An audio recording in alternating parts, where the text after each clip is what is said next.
नमस्कार, मी रेणुका. बुलेटिनमध्ये तुम्हा सगळ्यांचं स्वागत. आजचा दिवस ऐतिहासिक आहे कारण भारतासाठी आजचा दिवस अत्यंत महत्त्वाचा, कारण राफेल विमानं अगदी काही वेळात, अगदी काही मिनिटात आपण म्हणूयात 5 विमानांचा ताफा, पहिला ताफा आता दाखल होतोय भारतात आणि निश्चितच भारतासाठी ही आनंदाची आणि ऐतिहासिक बाब आहे.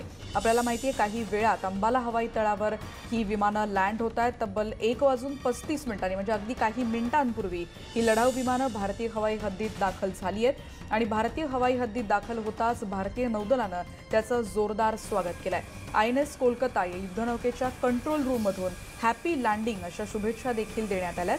राफेलच्या वैमानिकांनी देखील त्या स्वीकारल्या आहेत. त्यामुळे अंबाला हवाई तळावर आता कडक सुरक्षा व्यवस्था तैनात करण्यात आली आहे. आजचा दिवस अत्यंत महत्त्वाचा, कारण राफेल काही वेळातच म्हणजे राफेलची पहिली 5 विमानं फ्रान्सकडून आलेली, ज्यांनी परवा उड्डाण केलंय, ती 5 विमानं अगदी काही क्षणांमध्ये आता भारतात पोहोचत आहेत. भारतीय हवाई हद्दीमध्ये ते दाखल झालेलेच आहेत तब्बल 1:35 आणि राफेलसाठी आता अवघ्या काही सेकंदाची प्रतीक्षा उरलेली आहे. त्यामुळे राफेल लढाऊ विमानांची आता एंट्री झाली असं निश्चितच म्हणायला हवं. हा अत्यंत ऐतिहासिक क्षण आहे, कारण राफेलमुळे भारताचं लष्करी सामर्थ्य निश्चितच वाढणार आहे. INS कोलकाताने देखील त्याचं जोरदार स्वागत केलं आणि ही आमच्यासाठी निश्चितच अभिमानास्पद बाब आहे असं त्यांनी म्हटलंय. आणि याचं स्वागत करताना हॅपी जर्नी, हॅपी लँडिंग असं म्हणत त्यांनी सुरुवातीलाच आपल्या शुभेच्छा या वैमानिकांना व्यक्त केल्यात, कारण इतक्या तासांचं आणि इतकं मोठं हजारो किलोमीटरचं अंतर पार करत हा राफेलचा दरारा भारतात दाखल होतोय. भारताच्या हद्दीत दाखल झालाय. फक्त अंबाला एअरबेसवर काही वेळातच ही विमानं आता लँड होणार आहेत. त्यामुळे भारतीय हवाई हद्दीत लढाऊ राफेलचा प्रवेश झालाय. अवघ्या काही मिनिटांचा अवधी आणि राफेल दाखल होत आहे. Indian naval warship Delta 63, welcome to the Indian Ocean. Naval warship Delta 63, Arrow Leader, many thanks. Most reassuring to have an Indian warship guarding the seas. Arrow Leader Delta 63, may you touch the sky with glory. Happy landings. Delta 63, Arrow Leader, wish you fair winds. Happy hunting over and out. Leader, Indian naval warship Delta 63, welcome to the Indian Ocean. Naval warship Delta 63, Arrow Leader, many thanks. Most reassuring to have an Indian warship guarding the seas. Arrow Leader Delta 63, may you touch the sky with glory. Happy landings. Delta 63, Arrow Leader, wish you fair winds. Happy hunting over and out. आपण बघतोय की युद्धनौका आणि राफेलचा हा संवाद आहे, ज्याचा आपण आता उल्लेख केला होता. या ऑडिओ मेसेज नेमका काय होता हे आम्ही तुमच्यापर्यंत पोहोचवतो आहोतच, पण त्याचबरोबर काही वेळापूर्वी या राफेल विमानांचं नेमकं महत्त्व काय आहे, आजचा दिवस ऐतिहासिक आणि आनंदाचा का आहे भारतासाठी, हे जाणून घेतलं होतं आम्ही काही वेळापूर्वी निवृत्त एअर मार्शल भूषण गोखले सरांकडून. इमॅजिन करा की इतके तास उडायचं, त्यावेळेला त्यांची जी फिजिकल, सायकोलॉजिकल आणि मेंटल सगळीच तऱ्हेची जी एक तयारी लागते. कारण फक्त एकटा माणूस असतो एका कॉकपिटमध्ये. सुखोई 30मध्ये, मिराजमध्ये असे जे एकटे किंवा कधी 2 लोक असतात, पण बाकी त्यांना हालचाल करायला शक्य नसतं. त्यामुळे पाण्याची बॉटल ठेवायची, जास्तीत जास्त चॉकलेट एका पॉकेटमध्ये ठेवायचे आणि असं करत कंटिन्युअस चांगल्या रीतीने नॅव्हिगेशन करत ते आपल्या ठिकाणावर पोहोचतात. त्यामुळे आज त्यांचं स्वागत करण्यासाठी तुम्ही म्हणला होता तसं स्वतः एअर चीफ मार्शल भदुरिया तिथे जाणार आहेत, ज्यांच्या नावाने पहिलं विमान RK-001 आहे. आणि त्याचप्रमाणे BS धनोआ ज्यांच्या कारकिर्दीत हे सगळं फायनलाइज झालं, त्यांचं BS म्हणून जे त्यांची इनिशियल आहेत त्याप्रमाणे ती ट्रेनर विमान येणार आहेत. आज 2 ट्रेनर आणि 3 फायटर येणार आहेत आणि त्यानंतर अजूनही 5 विमानं तयार पण आहेत तिथे. म्हणजे तुम्ही जर काल अँबॅसेडर तिथले जे आपले भारताचे जे राजदूत आहेत जावेद अशरफ आणि त्यांच्याबरोबर आपले जे एअरफोर्सचे तिथे जे ज्याला आपण एअर अटॅचे म्हणतो ते एअर कमोडर राथेर, आणि राथेरचं कौतुक म्हणजे ते नगरोटा सैनिक स्कूलमधले आणि अनंतनागचे आहेत. आणि अशा तऱ्हेने तिथून विमानं त्यांनी सोडली आणि आता अजूनही 5 तिथे तयार आहेत. अजूनही पुढची विमानं सुद्धा तयार करायला सुरुवात झाली आहे. पुढच्या 2 वर्षामध्ये दोन्ही स्क्वॉड्रन सगळी आत्मनिर्भर होतील. वैशिष्ट्य म्हणजे याला ऑमनी रोल म्हणतात. म्हणजे इतके दिवस हां बोला. Go ahead go ahead. याचं वैशिष्ट्य म्हणजे या विमानांना ऑमनी रोल म्हणतात. पूर्वी कसं होतं, जेव्हा अगदी सुरुवातीला विमानं अशी स्पेसिफिक रोल होता, म्हणजे ग्राउंड अटॅक फक्त, म्हणजे लक्ष्य करायची जी टार्गेट्स असतात ती फक्त जमिनीवरची. मग काही असतात ती फक्त एअर डिफेन्ससाठी, म्हणजे त्यांनी फक्त विमानात कोणी हल्ला करू नये म्हणून वरती गेटा मारायचं. जसं नॅट विमान होतं, तुम्ही सेबर किलर म्हणून ऐकलं असेल 65 मध्ये. मी स्वतः एकाहत्तरच्या युद्धात हंटर चालवत होतो. That was specific actually speaking. Though it was kind of a multi role, but it was more for the ground attack. पण आता काय झालंय, आता मल्टी रोल व्हायला लागले. जसं सुखाय 30 आहे, मिराज आहे. मल्टी रोल म्हणजे काय की तुम्ही दोन्ही करू शकता रोल. पण हे जे आहे ते ऑमनी रोल आहे. आणि म्हणजे ह्याचा अर्थ असा की त्याच्यामध्ये जे 9 हार्ड पॉईंट आहेत, 14 हार्ड पॉईंट आहेत, आणि त्याच्यामध्ये 9 टन कपॅसिटी आहे घेऊन जाण्याची. तर ते निरनिराळ्या तऱ्हेचे आर्मामेंट बरोबर घेऊ शकतात. आणि त्यामुळे एकाच वेळेला परत जमिनीवर न येता निरनिराळ्या प्रकारचे रोल्स ते करू शकतात. आणि ह्याच्यामध्ये आपल्याला आज स्टेट ऑफ द आर्ट अशी वेपन्स मिळालेली आहेत. हे फार एक महत्त्वाचं आहे.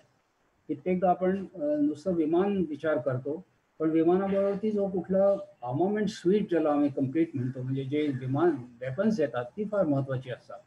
आणि त्याच्यामध्ये मिका, मेटिओर अशी बियॉन्ड द व्हिज्युअल रेंज, म्हणजे आम्ही जेव्हा विमानं चालवायचो त्यावेळेला तुम्ही एनिमीचं विमान दिसायचं तुम्हाला आणि तुम्ही त्याच्यावर अटॅक करायचा. पण आता बियॉन्ड द व्हिज्युअल रेंज असतं, आणि त्यामुळे रेडारवरती तुम्ही त्याला टिपता आणि ते मिसाईल जे असतं त्याची क्षमता खूप असते. आपण पण भारतामध्ये तसंच एक मिसाईल तयार केलेलं आहे ज्याचं नाव अस्त्र आहे. तसंच फ्रान्सकडनं स्कॅट म्हणून आणि हॅमर तुम्ही नुकतंच ऐकलं असेल. आत्ताच आपण त्याची पुन्हा एकदा हे केली, हॅमर म्हणून. ह्या ज्या आहेत ते एअर टू सरफेस, जसं बालाकोटमध्ये वापरलं गेलं आपण जे इस्रायली टेक्निक वापरलं तशाच तऱ्हेचं हॅमरचं आहे. त्याच्यामुळे ॲक्युरेट बॉम्बिंग, आणि नुसतंच नाही तर इतके जे मोठे मोठे जे खंडर असतात किंवा तिथे जे मोठे त्यांना लपण्यासाठी किंवा त्यांचे हे करण्यासाठी जे ट्रेंचेस वगैरे हे सगळे काय असतात कॉन्क्रीटचे, त्यांना सगळ्यांना उद्ध्वस्त करण्यासाठी अशा तऱ्हेचं हॅमर फार महत्त्वाचं असं सरफेस वेपन आहे. आणि अँटी शिपिंगसाठी एक्झॉस्ट हे आहे. तसंच त्याच्यामध्ये रेकनेसन्ससाठी पॉड्स आहेत. आणि मुख्य म्हणजे फ्रान्स तिकडे न्यूक्लिअरसाठी पण ते वापरतं. आपल्याला अर्थात स्वतःला ते आपल्याला तयार करायला लागेल. आणि त्यांच्याकडे फ्रान्समध्ये दोन्ही, म्हणजे एअरफोर्समध्येही वापरतात आणि कॅरियरवरती पण ते वापरतात. अशा आजकालचं वॉरफेअर बदललं आहे. जे पूर्वी म्हणलं तसं की आम्ही एकमेकाला बघायचो आणि मग त्याच्यावरती गोळ्या मारायचो वगैरे, that was called a visual bubble. म्हणून जनरेशन जेव्हा आपण म्हणतो जनरेशन 1, 2, 3, 4, जसं हे विमान आहे समथिंग लाईक अ जेन 4.5, सुखाय 30 जेन 4 असं आपण जेव्हा म्हणतो, एक तर त्याची टेक्नॉलॉजी असते, पण त्याच्याबरोबर आता कॉम्बॅटचं हे सगळं बदलत चाललंय. आणि हा एक महत्त्वाचा मुद्दा आहे. आता मी तुम्हाला म्हणलं तसं बियॉन्ड द व्हिज्युअल रेंज, जेव्हा तुम्ही एखादं टार्गेट करता की त्याला ते दिसतच नाही पायलटला, पण ते रेडारवरती त्याला दिसतो आणि तो मारतो, त्याच्यासाठी तुम्हाला एक ग्राउंड एन्व्हायरमेंट फार जरुरी असते.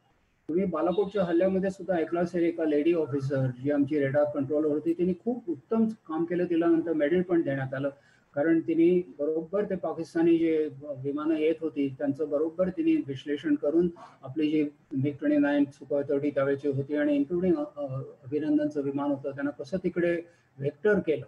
तर ही जी ग्राउंड एन्व्हायरमेंट लागते त्याच्यामध्ये रेडार्स असतात, कम्युनिकेशन असतं, आणि ह्यासाठी जे कम्प्लीट आपण सक्षम आहोत. मला ह्यात एक महत्त्वाचा मुद्दा घालायचा आहे, तो म्हणजे असा की आपण सायबरच्यासाठी सक्षम राहिलं पाहिजे.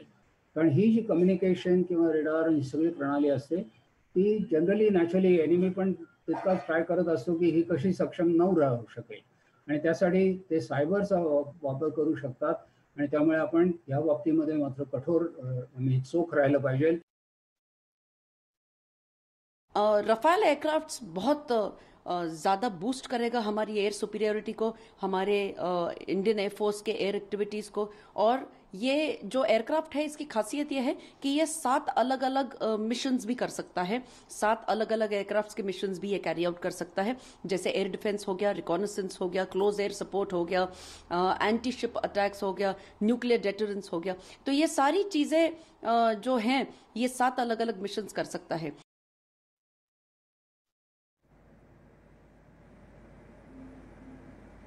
आपण बघतो राफेल लढाऊ विमानांचं अगदी काही क्षणात अंबालामध्ये आगमन होत आहे, पण याचमध्ये भारतीय वेळेनुसार सकाळी 10 वाजता युएईच्या अल डाफा एअरबेसनं तिथून त्यांनी उड्डाण केलं होतं आणि अगदी काही क्षणांचा अवधी आहे. या सगळ्याविषयी आमचे प्रतिनिधी सांगतायत प्रशांत लीला रामदास यांनी घेतलेला हा आढावा. फायटर जेट आज भारतात पोहोचत आहे. दुपारी 2 वाजेच्या दरम्यान हे भारतात पोहोचेल. भारतीय वेळेनुसार सकाळी 10 वाजता UAEमधील अल दफा एअरबेस येथून ते उड्डाण भरणार आहे. साधारणतः दुपारी 2 वाजता हे 5ही फायटर जेट जे आहे ते अंबालाच्या एअरबेस म्हणजे विमानतळावरती पोहोचेल. खास करून अरबी समुद्राच्या वरून उड्डाण करत हे जामनगर दिल्ली या मार्गाने ते अंबालाला पोहोचणार आहे.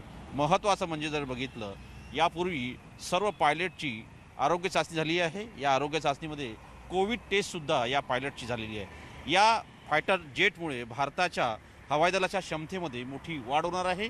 एक संपूर्ण स्क्वॉड्रन भारतीय हवाई दलाला मिळत आहे आणि यामुळे एकीकडे या स्क्वॉड्रनच्या माध्यमातून 5 विमानं हे अंबालामध्ये तैनात राहतील, तर 5 विमानं हे लद्दाखच्या सीमेवरती तैनात करण्याची भारतीय सरकारची योजना आहे आणि हवाई दलाची योजना आहे.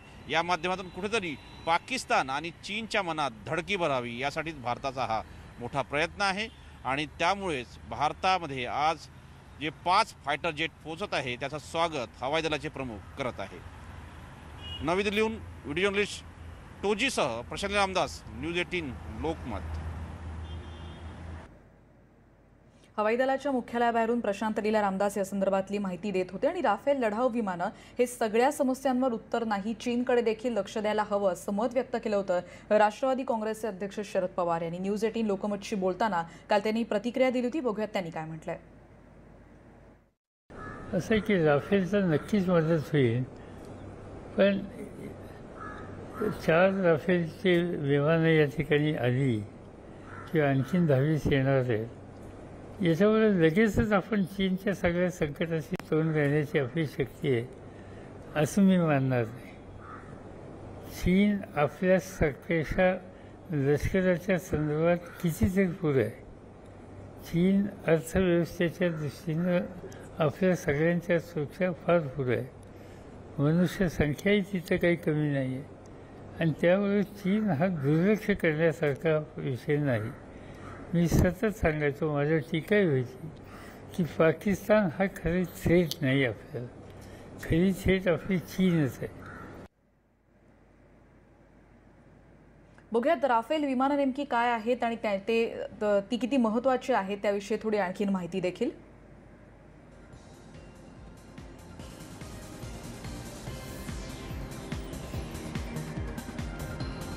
राफेल हे मल्टी रोल लढाऊ विमान आहे.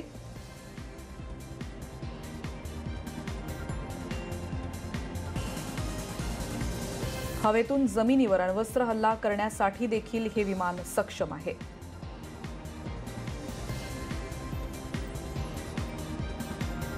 राफेलची मारक क्षमता 3700 किलोमीटर इतकी आहे.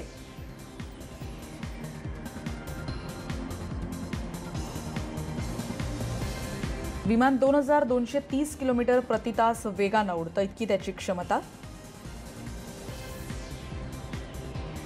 अत्याधुनिक शस्त्रास्त्रांनी हे विमान सज्ज आहे.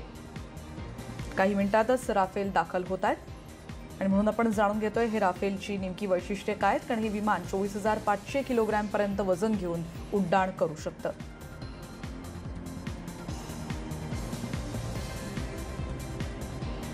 आणि यानंतर एक ब्रेक घेऊन आपण परत भेटणार आहोत. पहा फक्त न्यूज 18 लोकमत.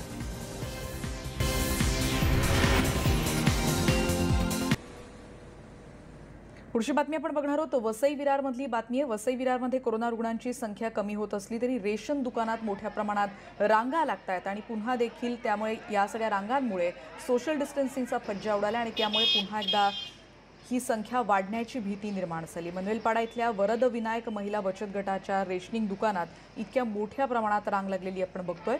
कोरोनाचा धोका इथे वाढण्याची शक्यता त्यामुळे निर्माण झाली आहे.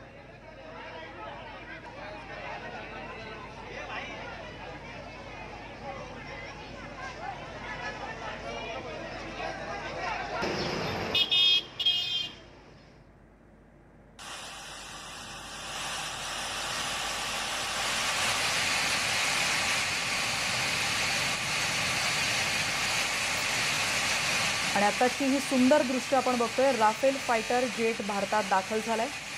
अरबी समुद्रातल्या भारतीय सेनेच्या INS कोलकाता युद्धनौकेनं देखील सर्वात प्रथम राफेल फायटर जेटचं स्वागत केलंय. INS कोलकातानं राफेल फायटर जेटच्या फायटर पायलटनं देखील एक ऑडिओ मेसेज दिलाय. त्यांच्यातलं कम्युनिकेशन देखील आता आपण ऐकतोय. आणि त्यामुळे भारतीय उड्डाण क्षेत्रात, भारतीय हवाई क्षेत्रात आता राफेलची एंट्री होतीये. या विमानांच्या सुरक्षेसाठी सुखोई विमानं देखील तिथे तैनात आहेत. काही वेळापूर्वीच आपण नौदलानं, वायुदलातल्या या नव्या ताफ्यातल्या विमानांचं जेव्हा स्वागत केलं होतं तेव्हाचा ऑडिओ मेसेज देखील ऐकला होता. आमच्यासाठी ही निश्चितच अभिमानाची गोष्ट आहे असं त्यांनी म्हटलं होतं. अधिक माहिती घेतोय प्रशांत लीला रामदास, आमचे प्रतिनिधी आता आपल्या सोबत आहेत. प्रशांत, आजचा दिवस अत्यंत ऐतिहासिक म्हणावा लागेल. अगदी काही क्षणाचा विलंब.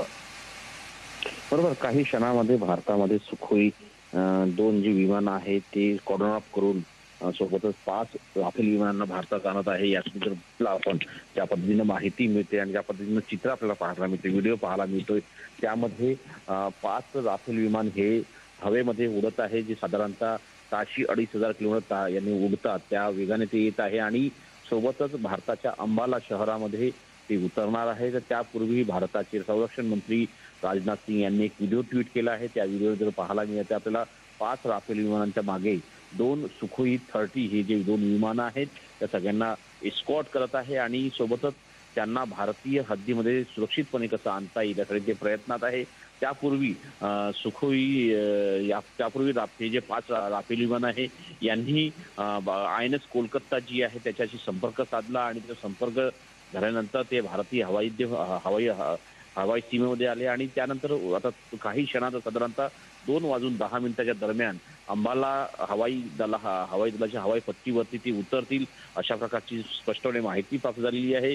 आणि या क्षणाचं स्वागत करण्याकरता मोठ्या संख्येनं ज्या पद्धतीनं संपूर्ण भारतीय आतुरलेला आहे, कारण की या माध्यमातून कुठेतरी राफेल या 5 स्क्वॉड्रनच्या माध्यमातून जे 5 राफेल फायटर जेट आहे याच्या माध्यमातून भारताचं हवाई दलाला एक शक्तिशाली विमानं मिळत आहे, फायटर जेट मिळत आहे आणि ज्या माध्यमातून 2 जे शेजारी राष्ट्र आहेत जे नेहमी भारतामध्ये कुरघोडी करत असतात, पाकिस्तान असो व चीन, यांना धडकी भरवणारे हे 5ही राफेल विमानं आहे. आणि हवेमध्ये मारा करणारे हे विमान असल्यामुळे याची मोठी धडकी पाकिस्तानला बसलेली आहे. कारण की पाकिस्तानकडे ज्या पद्धतीने ज्या विमानं आहेत त्या विमानाच्या तुलनेमध्ये अत्याधुनिक ही विमान आहे आणि खास करून जर बघितलं या क्षणाचं स्वागत करण्याकरता मोठ्या संख्येनं भारतीय जन आतुरतेला. आपल्याला माहित असेल की अंबाला शहरामध्ये ज्या पद्धतीनं कलम 144 लावण्यात आलेला आहे आणि सोबतच याच्या माध्यमातून एक प्रकारे लोकांना संदेश देण्याचा प्रयत्न होतोय की या विमानाचं स्वागत करा, पण घरून बसून स्वागत करा, कारण की कोरोनाचा काळ आहे आणि सुरक्षितपणे या स्वागत करा. आणि या स्वागताच्या माध्यमातून कुठेतरी भारतीय हवाई दलाच्या कारनाम्याला देखील सलाम करा असा प्रयत्न होत आहे. स्टुडिओ. निश्चितच आपण बघतोय राफेलला या सुखोई विमानाचं कवच लाभलंय आणि अत्यंत सुरक्षित ही विमानं अगदी काही क्षणात आता अंबाला एअरबेसवर दाखल होत आहेत. अत्यंत बहुप्रतीक्षेचा हा क्षण म्हणायला हवा आणि प्रत्येक भारतीय नागरिकासाठी ही एक अभिमानाची बाब, कारण ही राफेल लढाऊ विमानं भारताच्या हवाई हद्दीत दाखल झाली आहेत आणि काही क्षणातच ही आता अंबालाच्या एअरबेसवर उतरत आहेत.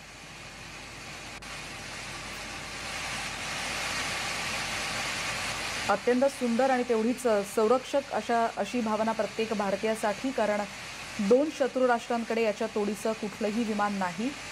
आणि ही बहुप्रतीक्षित राफेल लढाऊ विमानं काही वेळापूर्वीच म्हणजे 1:35 सुमारास भारतीय हवाई हद्दीत दाखल झाली आहेत आणि काही वेळातच ही आता अंबाला एअरबेसवर उतरत आहेत. काही वेळापूर्वीच नौदलानं INS कोलकाताकडून ऑडिओ मेसेजद्वारे देखील या वैमानिकांचं स्वागत करण्यात आलं होतं, कारण हजारो किलोमीटरचा टप्पा पार करून ही विमानं आता भारतात दाखल होत आहेत. हॅपी जर्नी, हॅपी लँडिंग असं म्हणत त्यांनी आपल्या सदिच्छा या क्रूकडे व्यक्त केलेल्या होत्या. आणि या राफेल आता सुखोई विमानांच्या सुरक्षेसह भारतात दाखल झालेत आणि ही सुंदर दृश्य जसं आता आमचे प्रतिनिधी सांगत होते त्याप्रमाणे संरक्षण मंत्र्यांनी देखील शेअर केलेल्या व्हिडिओमधून भारतासाठी, भारतातल्या प्रत्येक नागरिकासाठी अभिमानाची बाब. पण कोरोनाचं संकट आहे, त्यामुळे घरी बसूनच ही भावना आपण व्यक्त करा. आपल्याला माहिती आहे अंबाला आणि सगळ्या परिसरामध्ये 144 कलम देखील तिथे लागू करण्यात आलाय. भारताची ताकद वाढवण्यासाठी हा राफेलचा दरारा आता भारतात दाखल होतोय. पहिल्या ताफ्यात ही 5 विमानं भारतात दाखल होत आहेत आणि अवघ्या काही मिनिटांमध्ये अंबाला एअरबेसवर अत्यंत कडक सुरक्षा व्यवस्थेत ही 5 विमानं आता उतरणार आहेत. काही वेळापूर्वी जेव्हा आपण निवृत्त एअर मार्शल भूषण गोखले सरांशी बोलत होतो की अंबाला एअरबेसचीच निवड का करण्यात आली होती, तेव्हा देखील त्यांनी म्हटलं होतं की यासाठी लागणारा टेक्निकल सपोर्ट आणि यासाठीची तयारी कशी सुरू होती या सगळ्याविषयी देखील त्यांनी माहिती दिली होती. प्रशांतकडे पुन्हा एकदा आता आपण जातोय. प्रशांत, आपण बघतोय की अंबाला एअरबेसवर दाखल होत आहेत आणि अंबाला एअरबेसवर देखील मोठ्या प्रमाणात याची तयारी करण्यात आलेली असेल, कारण इतकी मोठी जोखीम आहे ही भारताच्या सुरक्षेसाठी उचललेलं हे एक अत्यंत महत्त्वाचं पाऊल म्हणायचं. बरोबर, अतिशय मोठं पाऊल आहे. खास करून ज्या पद्धतीने अंबाला शहराची निवड करताना ज्या पद्धतीनं अनेक गोष्टींचा विचार करण्यात आला आणि सोबतच आपल्याला माहित असेल की हवाई दलाचं एक शक्तिशाली कॉन्टिजेंट हे नेहमी अंबाला येथे असतं, कारण की बाजूलाच पाकिस्तान आहे आणि पाकिस्तान नेहमी भारतासोबत कुरघोडी करत असतात. अशावेळी राफेल विमानांना कुठल्याही प्रकारचा धोका होऊ नये आणि एकीकडे चीनचा धोका, दुसरीकडे पाकिस्तानचा धोका, या दोन्ही धोक्यांना सांभाळून फ्रान्समधून राफेल विमान उडण्यात आले आणि ते नंतर ज्या पद्धतीने काल त्यांना एक दिवसाचा पूर्ण रेस्ट देण्यात आला आणि त्यानंतर आज सकाळी जवळपास 11:20 दरम्यान हे विमानं पुन्हा उडाले आणि थेट भारतीय हवाई सीमेमध्ये त्यांनी प्रवेश केलेला आहे. या दरम्यान कुठल्याही प्रकारचा धोका पाकिस्तान किंवा चीनकडून होऊ नये यासाठी सगळी काळजी घेतली जात आहे आणि त्याचमुळे एक अंबाला जे हवाई दलाचं हवाई पट्टी आहे की हवाई दलाचं जे विमानतळ आहे, जे खास करून या सगळ्या धोक्यांना एक प्रकारे सडेतोड सामना करण्याकरता नेहमी तयार असतं आणि सोबत सुखोई असो किंवा मिग असो यासारख्या विमानांचं कॉन्टिजेंट या संपूर्ण या अंबाला हवाई दलाच्या हवाई दलामध्ये आहे आणि हवाई दलाच्या या विमानतळावरती आहे आणि त्यामुळे कुठेही धोका होऊ नये यासाठी याचा निर्णय घेतला झाला. आणि सोबतच ज्या पद्धतीने भारतीय संरक्षण मंत्रालयाने आणि हवाई दलांनी निर्णय घेतलेला आहे की 2 कॉन्टिजेंट असतील, जे राफेलचे जे पहिला कॉन्टिजेंट आज पोहोचत आहे, काही वेळात ते पोहोचतील अंबालाला. हे अंबाला कॉन्टिजेंट स्क्वॉड्रन राहील आणि त्यानंतर दुसरं जे स्क्वॉड्रन येणार आहे ते लद्दाखच्या सीमा भागात अपडेट करण्यात येणार आहे. त्यामुळे होऊ शकतं 11:40 जेव्हा अल दफा एअरबेसवरून हे यांनी उडान या राफेलच्या या फायटर जेटनी विमान जेव्हा उड्डाण भरलं त्यानंतर आता 2:10 जवळपास ही अंबालामध्ये लँड करत अशा प्रकारची माहिती पुढे आलेली आहे.